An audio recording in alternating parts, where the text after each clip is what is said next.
la la li, la la la, la la la li, la la la, la la la li, la la la. Excuse me, এখানে রমা মাখাল কে আছে? আমি রমা মাখাল। কি হয়েছে বলুন? আচ্ছা, আপনি কি এই পাড়ার সবথেকে গরিব মহিলা? নেই। কে বলেছে কোন বাজার বাচ্চা আমি গরিব? দেখুন, আসুন। এই যে দেখুন, এই ঘরটা আমার হচ্ছে। এই দেখুন, এই যে ফ্ল্যাটটা এটা আমার। আপনি কি জানেন আমার বাবার 10টা গরু আছে, 2টা ছাগল আছে, 13টা কুকুর আছে, আর একটা কি আছে ফেলানো আছে আমাদের। আর আপনি আমাকে গরিব বলছেন? আচ্ছা, তাহলে আপনি সত্যিই গরিব নন, তাই তো?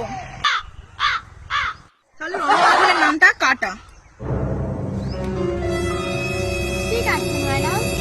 আসলে আপনার নামে একটা বাড়ি এসেছিল, আপনি যেহেতু বড় লোক তাই বাড়িটা আর আপনাকে আমরা দিচ্ছি না। কি করে? ম্যাডাম প্লিজ আমাকে ক্ষমা করে দাও, প্লিজ আমাকে ক্ষমা করে দাও। কি করে? কে দাম পড়েছে?